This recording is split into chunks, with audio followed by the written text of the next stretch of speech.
What's up, kinfolk? Welcome to the #1 ranked show. I am your host, RJ Young. Thank you for watching on the Fox Sports app, YouTube, or listening wherever you get your podcast. Today on the show, we are going to talk about the bear in the B1G. I will explain what I mean. We're also going to talk about who I think is next up to have a tremendously big year.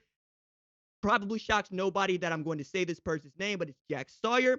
We'll talk about why I think that is and what's in store for him and the Ohio State defense. And I want to talk about why we're still sleeping on, not even sleeping on, just not giving the appropriate amount of respect to the reigning Big Ten champions and what that says about the state of Michigan football and more or less the state of college football. Also want to get into a bit of how I think the offense for Ohio State is going to go and what it might mean for Jackson Smith and Jigba to go for another 1,500, 1,600 yard season and what that might look like at the end of the year.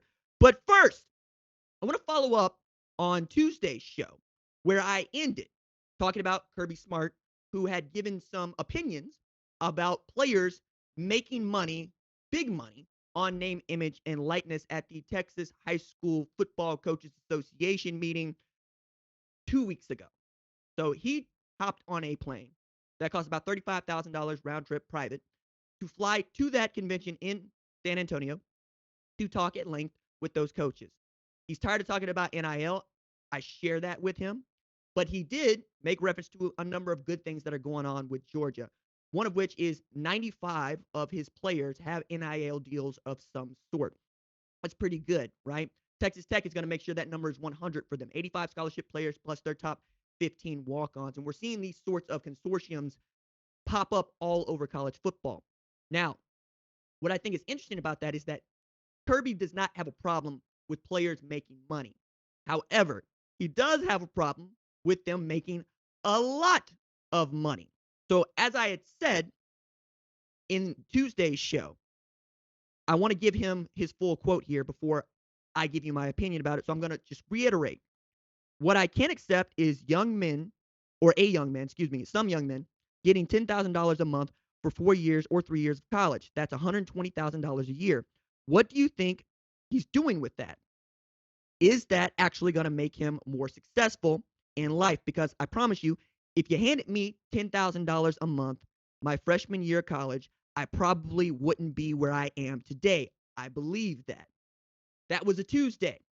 That following Thursday, it was announced Kirby Smart had signed a 10-year, $112.5 million contract to stay at Georgia. That means Kirby Smart, who said that he has a problem with players getting paid $10,000 a month, a figure that he pulled out, a figure that he was the first to say, is going to make over $900,000 a month. About 933 and 33 and 33 and change because you get that repeated 3 over the course of this deal. So let me follow it up by saying this. Georgia responded to a head coach leading it to its first national championship in 41 years by making him the highest paid employee at any public university in the entire country. Okay? Let me say that again. Georgia responded to winning its first national championship in 4 decades by making that man that runs the football team the highest paid employee at a public university. Now, talk to me about how NIL is getting out of hand. All right? Because it's not. It doesn't go far enough in my estimation. But to Kirby's point about, hey, I'm trying to fortify these men for what life is going to be like, that's not your job. I fervently believe that nobody gets to walk through life without facing adversity. Adversity will find you. It doesn't matter. It will find you. There's nothing you can do to stop adversity from coming to you. A football coach's job, when they want to talk about not coaching football, is to prepare their players for that adversity and to help them overcome it when it shows. You don't prepare it by putting impediments in their way. Resistance is part of life. And that's why you lift weights, quite honestly, is the resistance makes you stronger. But you are engaging in that activity yourself. Somebody wants to pay you $10,000 for being, by God, you take the money. As a matter of fact, kiddos, this one's for you. Get your money. Secure the bag. Get all of this. You are worth every red cent. And as I will say, when an FCS team hops up and beats a FBS team, put the money in the bag. Make them. This is your time, son. All right? Now, on top of this, for all the people that want to tell me about a scholarship and what that's worth, first I'm going to point you to the $1 trillion debt. Cool, right? We got that. Student loan debt. You could escape that. That's great. But if you can make money on top of getting an education for free, ostensibly for free, as if you're not paying for this with your body, taking hits, then do that. If you can come out, say, $120,000 a year over 4 years, that's nearly $500,000, plus your education, you have fortified yourself and your family for future success. Okay? I understand that it makes some people uncomfortable to know that an 18-year-old is going to out-earn them. But I would point them to 2003's NBA draft. Nobody had a problem with LeBron James making millions of dollars, or Carmelo Anthony, or Dwayne Wade. There's something about us as adults that don't like to see somebody half our age. I'm 35 this month, making that kind of money. I don't particularly care, because at the height of what they are doing, and this includes Kirby Smart, they are singular. That's the reason that they get paid this much money, is because nobody on earth can do what they do. Now, it's also about numbers here, right? I believe that teachers should be paid more than college football coaches or even football coaches. But that's not the way that we do this, because we have so many teachers and not a bunch of great college football coaches, right? That's where supply, right, does not outpace demand there. We have way fewer good college football coaches than we do good teachers, as much as I think that sucks, and we're back assward about that. I think as much as Kirby Smart wants to keep a lid on what his kids can make, you're only pushing this into the inevitable for me, because it wasn't that long ago that we would have never allowed for a college football player to make any money whatsoever, to accept a free friggin' t-shirt. Now we're on the space where, okay, cool, if they want to make some endorsement money, or somebody wants to pay them a little bit of endorsement money, we're going to allow that. No, that's not far enough. Where you need to go with this is they are state employees too. They should earn a salary. I believe they should have a collective bargaining agreement with these institutions that make these billion-dollar television contracts. I believe that some of that money, half of it really, should be pooled for them. The other half for the administrators, of which I would put coaches in. When I got position coaches that can make $500,000 for coaching wide receivers, and I don't have wide receivers that make $500,000 for catching 100 balls and 1,600 yards with 33 touchdowns, there's an imbalance in place here. And we are the reason that it is. I don't really fault Kirby Smart here. I don't really fault the administrators or even the university presidents here. I fault us, because we allow it.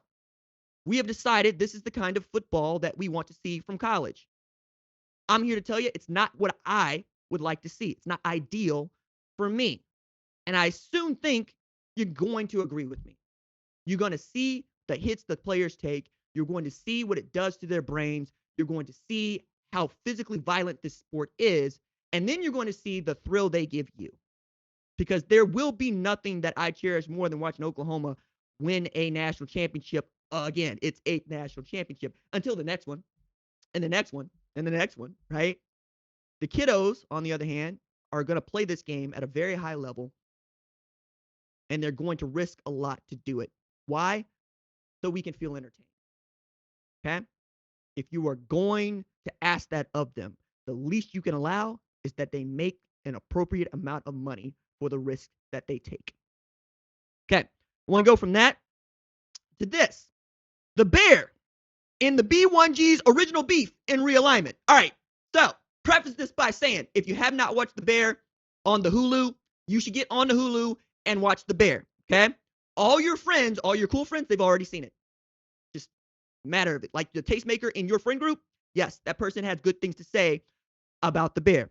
All the Yes Chef, all the herd, all the Richie going out there with a gun to fire it in the air, talking to people like they're weirdos. It's all there for you. But the way I go at this is, the original beef is the restaurant that is in question. And the original beef has new ownership. A fella by the name of Carmen Bezzaruti, Carmy, or Carmy Bear, right? He and a new chef, his sous chef, gets hired to go and basically not just take over the Bear, but reinvent it into something that might be absolutely cool and stand alone in Chicago. A little bit more nuanced than that, but that's the brass tacks of it. In this particular analogy, Carmi and Sid, who just walk into the Bears, start changing stuff or change up the environment, are USC and UCLA. You have invited a blue blood of the highest caliber in USC, Carm, and a really good college football program, if not a really outstanding athletic program in UCLA to join up. And that's going to cause all sorts of cultural issues. I think everybody in the Big Ten is on board with this, right? That's a great place to start. That nobody in the Big Ten is looking at USC and UCLA and saying they shouldn't be here or why are they here. Everybody understands what they contribute to the conference and how they're going to make the conference even better and compete on par with the SEC, 16 teams to 16 teams. And I could say that 1-to-1, they're all pretty doggone good, right? If you're looking at the bottom of the Big Ten, let's say Illinois, Nebraska, Northwestern on average, right? And you look at the bottom of the SEC, Vanderbilt, Missouri, depending on how you want to view Mississippi State or you want to view Ole Miss at times, right? That's where you're going, right? You could still say that the SEC is the best college football conference in the country because look at the national championships, but the Big Ten is right there. I find it interesting that we're getting into what I'm calling the Bear Conference, heading into Big Ten Media Days as I'm there now, and what people are willing to say or not say, honestly, about USC and UCLA. And a lot has been made about the Olympic sports and how they're going to be impacted by this, meaning that you're going to have a softball player that gets on a plane on a Tuesday and flies up to called Michigan, right, Ann Arbor to play a softball game and then have to go back to class. I think you're going to have to figure that part out. I think that's going to be somebody's job that they're probably underpaid to figure out the strategy for that. But it's going to have to happen. It's going to have to happen because football makes money at universities. Those are things that really do help supply the funding for you to go and make those sorts of outreach. Like the way I look at this is Ohio State is one of the world's best research universities. Okay. And I believe one of the reasons that is because the football team's been good for a very long time. Not to say that the money that the football team makes goes directly toward creating new professors and creating new students that absolutely are top of their game, though it might. It is to say, if you want to see the average ACT score of your university rise, the best way to do that is to have a good football team. It happened at Alabama. As soon as Nick Saban showed up and started winning national championships, they were getting applications from the kinds of students that they always wanted to have from around the country. Okay? You can get really, really good at all areas of your university by fielding an outstanding football team. Now, if you have every year, USC playing Ohio State, USC playing Michigan, in addition to USC playing Notre Dame, you're going to have even more reach. You get to go to the West Coast in a way that you've never been able to go to the West Coast. Like, I understand that Ohio State can recruit anywhere they want, and most Big Ten teams can do that anyway. But it's something else to say, no, we traveled to the Rose Bowl on general principle because that is where the games are played, as opposed to only seeing the Big Ten champion or the team that did not qualify for the college football playoff because they lost the Big Ten championship playing the Rose Bowl. I think this is going to be a lot of fun. I also think there's going to be a lot of unforeseen consequences, right? Unintended consequences. And one of those is just going to be the culture shock, I think. Seeing USC play in the Big Ten championship at Lucas Oil Stadium in the dead of winter is going to be an experience I don't think many people will forget. Or seeing a USC or UCLA travel to Ann Arbor in November is going to be an experience a lot of people will never forget. Also, on the flip side, what's it going to be like for Wisconsin to be able to play a game in LA in November, in October, or, my goodness, apart from January, right? That's just going to be a lot of fun. And we have all these games that are going to be the kind of things that we circle on the calendar, but it also leads me to this. The Power Five is done. I've said that. We're down to 2 conferences. You also are in a space where you have brand name football teams like Ohio State, like Michigan, that exist to play Alabama or Georgia in the college football playoff, and all of the other schools are going to exist to play them. Okay? We're getting to a place to where the Mountain West teams like Utah State, who's going to open against Alabama, exist for that game. They only exist for that week 1 where Alabama wants to warm up before they go play an eventual brand name team that everybody wants to see them play. Perhaps that's Texas, right? September 10th. I think that's where we're headed, but that's the kind of sport that we've more or less always wanted, is how it seems. Because as soon as we decided that, hey, we want to see every football game that's being played, what else we decided was, hey, RJ, you are in the minority of people that is going to stay up to watch Pac-12 after dark or to watch Fresno State, UCLA, or USC. Most people are going to want that big noon game. They're going to watch Ohio State play whomever or Oklahoma play whomever, and they're going to go on about their day. I think as you get wise to that and you really think about what kind of college football you want, that's going to be interesting for you. And you're going to have that opportunity, right? We're going to see it again as Notre Dame is trying to figure out what they're going to do here in a couple of years. Are they going to stick with their own broadcast rights? Are they going to join a conference? These are interesting questions that are going to need to be asked. But it was an opportunity for me to talk about the Bears, opportunity for me to talk about USC, UCLA joining the Big Ten as we're at Big Ten Media Days. I'm glad I got to do that. Okay. Other thing going on in the Big Ten is that Ohio State's really good. Shocker there, right? Now, I go there a little bit farther in that CJ Stroud probably wins the Heisman Trophy if a couple things happen. He would win the Heisman Trophy if Travion Henderson goes 1,500 yards all-purpose, if Jackson Smith and Jigma has another 1,500-yard receiving season, and Ohio State puts up 50 like we expect them to, and all they do is make the Big Ten championship and win. For other teams, that feels impossible. For Ohio State, it feels like it should be old hat. And the reason I say CJ would win is because CJ would be the focus of the offense, and Heisman voters have shown me time and time again they don't actually watch football. And if they do watch football, they watch offense football. They just do not want to see a guy like Will Anderson win the Heisman Trophy, or do not want to see a guy like Chase Young win the Heisman Trophy. It's a quarterback award, right? Oh, Devontae Smith won. Yes, he was the first wide receiver to win the award in 30 doggone years. Okay?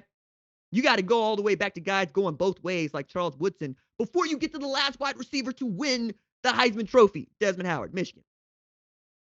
That in and of itself is ridiculous. But also, I think CJ Stroud is probably going to win the Heisman Trophy because the Heisman voters have also demonstrated they don't want to award the damn thing twice. Far be it from them to have a 2-time, 3-time even Heisman Trophy award winner. Archie Griffin still retains that title of being the only 2-time Heisman Trophy winner in the history of the sport. Now, also, a lot of things going well for Archie. Because if Archie played at Toledo, nobody would care. You know how nobody would care? Or I know nobody would care? Because Chuck Ealy went undefeated at Toledo from 1967 to 1969 as a quarterback, and they didn't care at all. Like, hey, man, I'm in the same state as Ohio State, and I'm cooking everybody we play. We don't care, son. We don't care because you are not a brand name. You don't play at a brand name. And none of the teams that you play are teams we care about.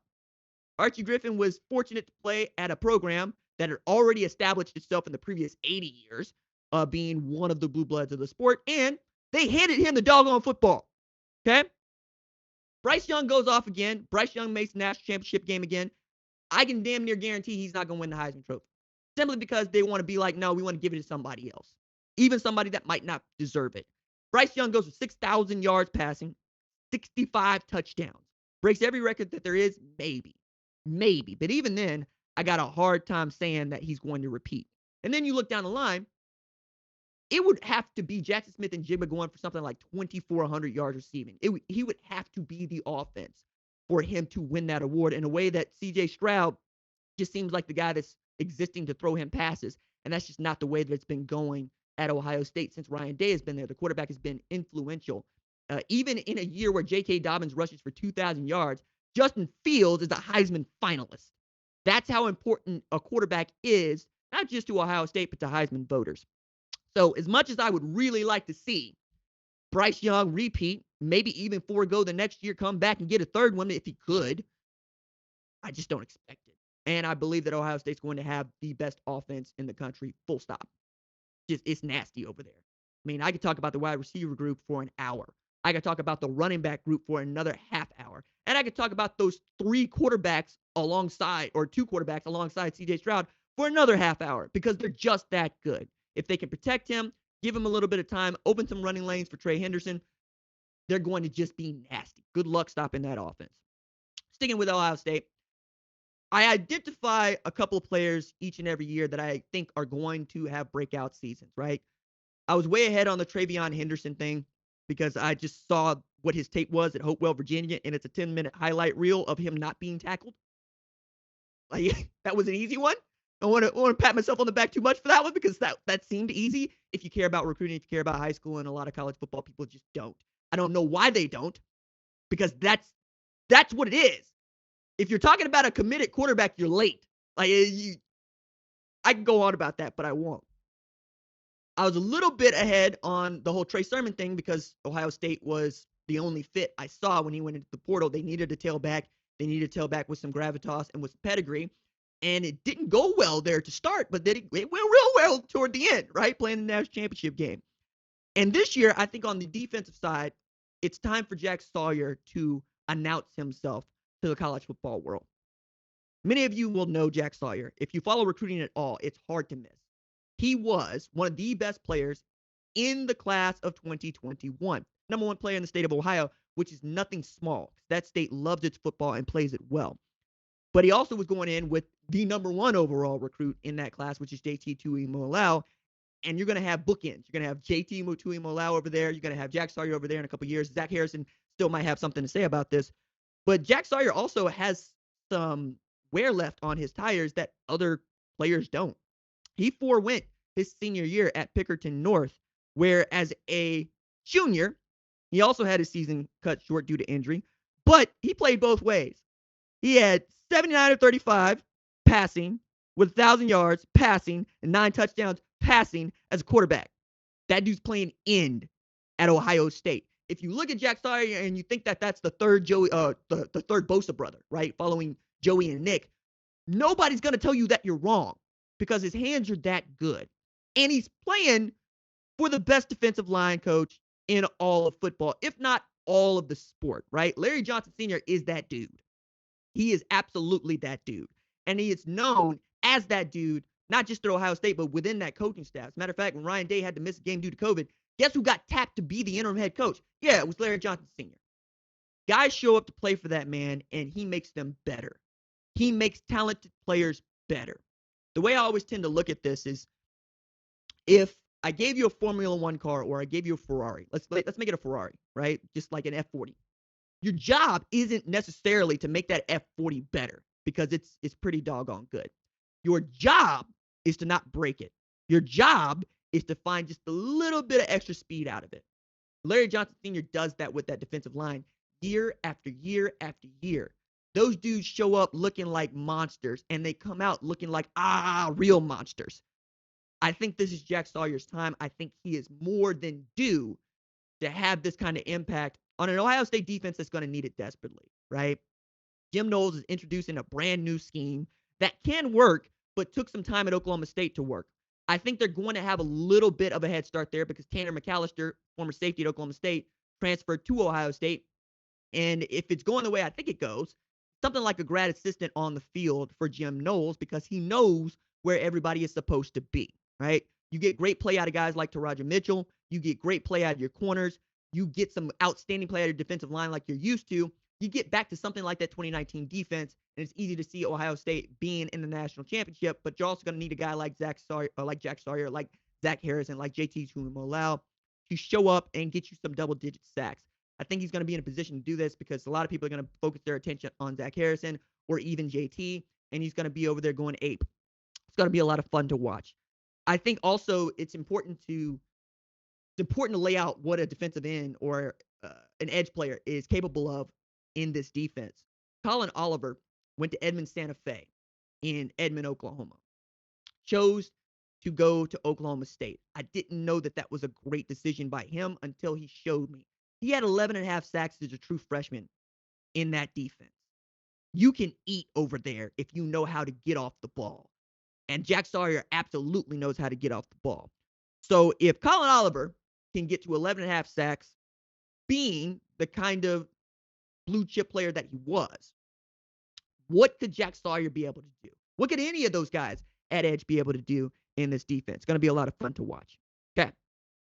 Last thing to end on here today is this conversation about Michigan, who ought to feel really dangerous. They ought to feel really, really good. Because I'm here to tell you, man, sports runs on spite. And sports runs on, no, you doubted me. And I had to show you you were wrong to ever doubt me. Michigan shows up, beats the hell out of Ohio State running the football, right? Then goes to the Big Ten championship game, beats the hell out of Iowa, who made a real meal out of playing great defense, makes the college football playoff with the Big Ten championship, and then we just forget about them. Now, you get blown out in the Orange Bowl by the eventual national champions. I mean, Oklahoma sympathizes. But also in there, hey, man, that's still Jim Harbaugh. That's still Wolverine. That's still the maize and blue. But we also saw Jim Harbaugh flirting with not being head coach of Michigan anymore. We also saw Jim Harbaugh lose both of his coordinators. Mike McDonald goes back to the NFL. Josh Gattis takes a job at Miami.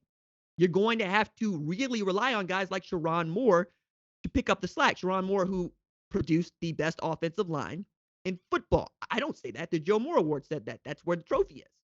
Sherrone Moore, who's going to be co-offensive coordinator this year. I also believe that if he gets anything like that offensive line that he had last year, he's going to be looking at a head coaching job real quick, which is not bad for a guy who's had just 2 FBS stops in his career, Louisville and Central Michigan, before ending up at Michigan. But I haven't seen a defending Power 5 champion shown this much disrespect since, frankly, 2017 Oklahoma, right? That was a great football team that fell just short of playing for the national championship in a game that I thought they could have won because they were a better matchup for Alabama than Georgia. But same to say, they get back to the playoff and they lose again and so forth, so on. But they do get back to the playoff. And the way they get back to the playoff is by winning the Big 10 championship or Big 12 championship. I think Michigan's in a position to defend here. Now, I'm not going to pick them. I pick Ohio State. However, I'd be here for Michigan showing me once again that I'm wrong because I picked Ohio State last year, just like most of you did. And I'll go at it this way. Enzo Ferrari creates Ferrari because he didn't get a job at Fiat. Okay? Ferrucci Lamborghini invents a Lamborghini because his Ferrari sucked and Enzo wouldn't fix it. You can keep going down the line. Ford goes into racing because Ferrari snubbed him. I can keep going. Baker Mayfield has a chip on both shoulders that goes back to high school because of a snub here and a snub there. Now, I don't think you can continue to do your job and be running on spite because I think it's eventually going to eat you alive and you're just going to be useless to all the people that want to believe in you. But you're going to do it for just 1 year. I think you can make that go. I think you make that work. So if you want to tell me that Michigan is about it this year, I'm going to go with that, but I need to see it. I need to see more J.J. McCarthy, who I think is the better option at quarterback, though Harbaugh's probably going to run out there with Cade McNamara again, who's just fine. But it's like Kelly Bryant being just fine at Clemson. If you got Trevor Lawrence, play Trevor Lawrence. You have J.J. McCarthy. Play J.J. McCarthy.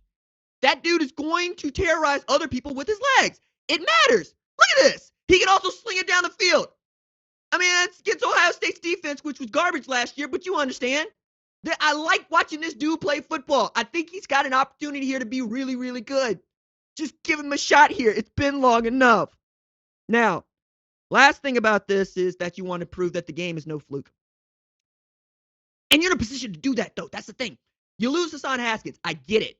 But you got Blake Corum coming back. You got Donovan Edwards back there. Again, a lot of this comes back to Sherrone Moore, and can he field the kind of offensive line that can push around that Ohio State defense, to say nothing of the other defenses they're going to face in the Big Ten. But I looked at the schedule. It's there for them. Just win the game. Win the game in November, get back to the Big Ten championship, and then go run down whomever the Big Ten West goes up. Another reason they probably need to do away with division in the Big Ten altogether is because, we're getting into a real 1990s NBA style of football over there in the Big Ten, where we know that the Eastern Conference champ probably going to house the Western Conference champs. How it feels in the B1G right now. It's also going to be interesting to see if they do this before USC and UCLA get there in 2024. Because a part of me wants to see USC and UCLA in the Big Ten West just to see how that would go. But yeah, Michigan, have some stuff in your neck this year. See if you can't go at people like myself who just don't think you're good enough to repeat. All right. That is going to do it for this episode of the number one ranked show. My thanks to our associate producer, Tyler Wojak, leading today. Our senior producer is Catherine Donnelly. Our director is John Marcus. Our social media maven is Javion Duncan. Our lead of screening is Rachel Cohen. And I'm the host, RJ. We will see y'all next week. Deuces.